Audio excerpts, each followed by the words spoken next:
Greetings, especially to you, my friend. Welcome again to the Watering Hole, die Watergat. It's quite cloudy this morning here. I'm Peter Warren, and as per usual, we're going to spend some quality time together around the words of God. Thank you for joining me. I really appreciate it. So, question. Do you want to please God? Well, obviously, if you're watching this video. But the church needs plenty of Barneys these days. Not Barneys such as in fights, but Barneys as in Barnabas. Be a Barney. Barney was an encourager. Be a Barney. Let's get into our topic after a word of prayer. Father, I thank you for your spirit of encouragement that fills us up again and again and again with courage to continue, to persevere, to press on, to press in. Thank you, Lord, that you have promised us to complete the work that you have begun in us. And I thank you for the awesome opportunity of your sons and daughters partnering with you to encourage one another along the way. Thank you, Lord, that we do partner with you as we partner with each other. Please give us clarity of mind now that we may understand more about this particular topic. In Jesus' name, amen. So by way of title, be an encourager. In Acts 11:23 in the CEV, when Barnabas got there and saw what God had been kind enough to do for them, he was very glad. So he begged them to remain faithful to the Lord with all their hearts. Barnabas was a good man of great faith, and he was filled with the Holy Spirit.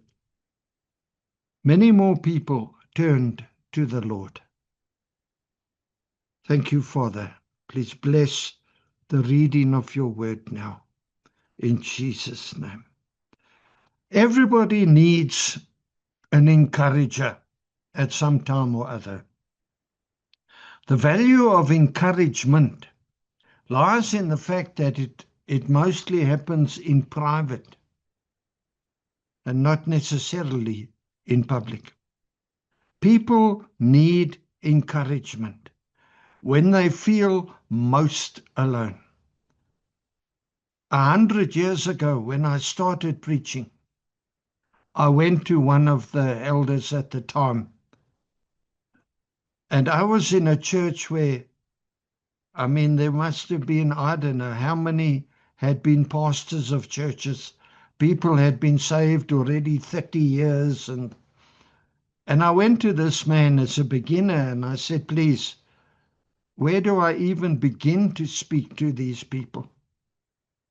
And he said, Peter, encouragement. Always encouragement. No matter where you are on the road of life, encouragement is what you need. And particularly when you feel most alone. When we grow weary and discouraged, our strength fails, when the bills are piling up and the money's run short, when the world seems against us, when friends or family turn against us, we need an encourager, someone to come alongside and comfort us, to show understanding, to cheer us up and inspire us to keep going. To keep going with a renewed commitment, with a renewed resolve to hang in there. Courage is not an absence of fear. It is a moral and a mental strength. It's often called bravery or valor. For believers, courage is the faith-fueled, Holy Spirit-enabled obedience to do the right thing, to act rightly. It is the ability to control fear and to act in spite of danger, in spite of difficulty, in spite of pain. Courage is rooted in our reliance on the promise of the presence of God in every situation. He is with us. Encouragement is pretty much just reminding people of this fact that I've just said, that God is with us in every circumstance. Now, Barnabas was a Jerusalem Christian. He was an encourager. He earned the nickname Son of Encouragement. He was drawn to people that he could encourage. And very interesting to note, whenever Barnabas encouraged Christians, non-Christians flocked to become Christians. Interesting. So in a way, we can thank Barnabas for most of the New Testament. God used Barney's relationship with Paul and Mark to keep them going when either one of them might easily have failed. When Paul, the former Christian killer, newly saved, arrived in Jerusalem, the local Christians were obviously reluctant to receive him. Barnabas steps in.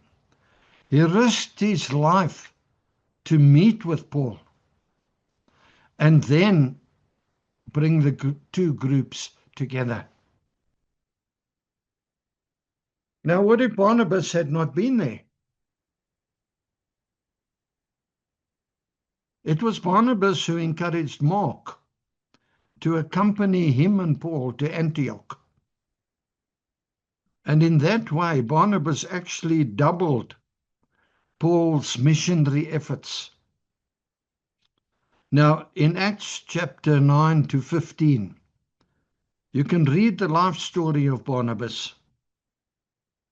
And according to his life story, you and I, we are rarely in a situation where there isn't someone we can encourage. We are always in a position to encourage somebody. There's always somebody around us who needs to be encouraged. Maybe we should not be so quick to criticize. Maybe we should be more willing to earn their trust through encouragement. You can no longer just speak into the life of people. You need to earn their trust, earn the right to speak into their lives, even positively. Now, encouragement is one of the most effective ways to help people and to further the aims of God. Encouragers, those who are encouragers, bring a beautiful gift, often even a spiritual gift, when they bring renewal, recommitment through encouragement. So, question, how do you encourage others? Well, I've got a couple of ways here. Number one, Sometimes it's to get them once again involved in productive work. In Ezra chapter 5 from verse 1, Haggai prophesied encouragement.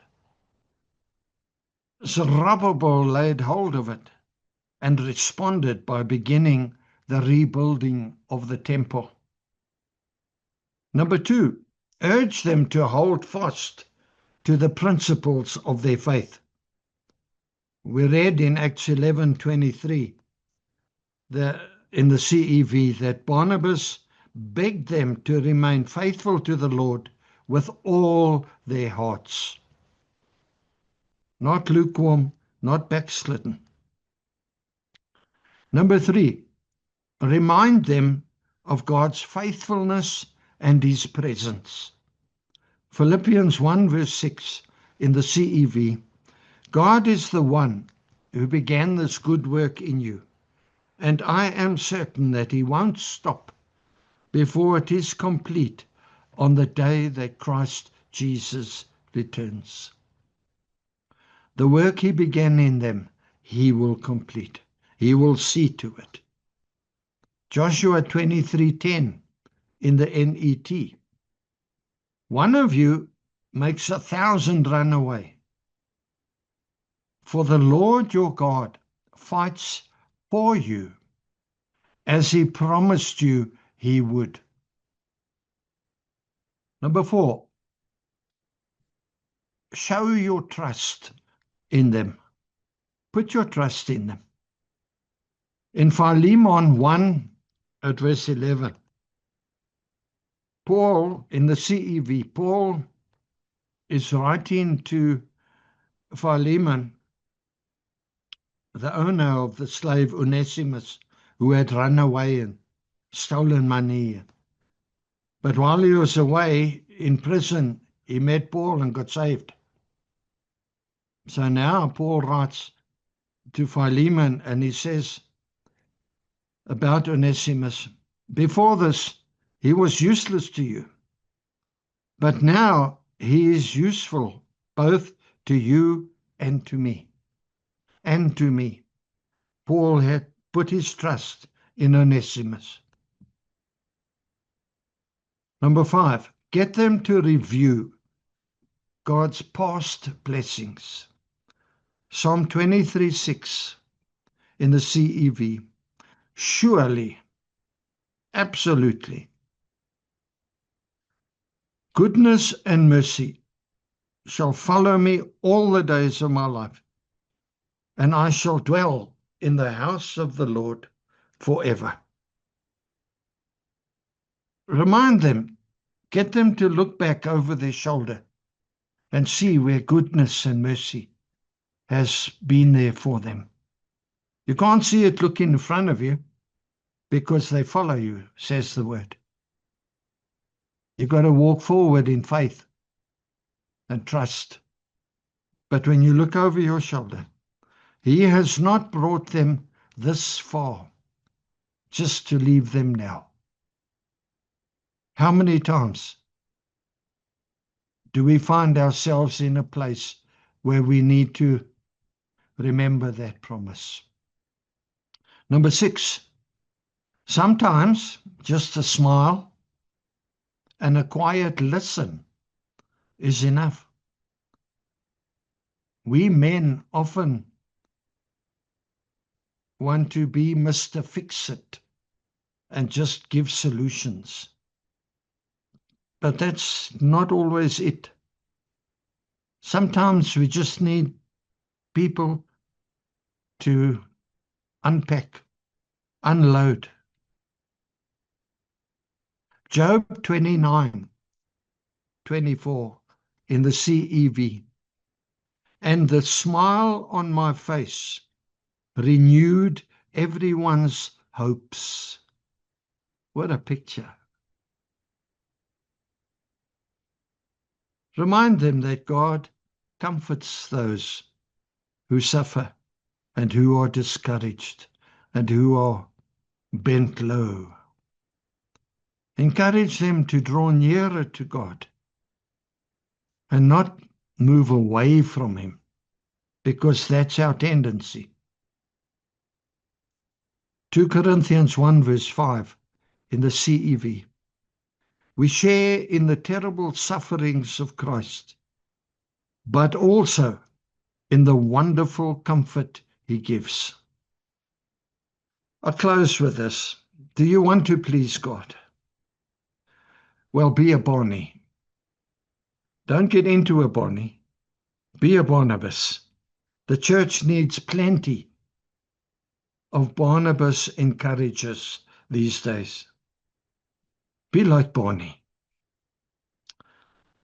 And I want to remind you, if you particularly discouraged at this time,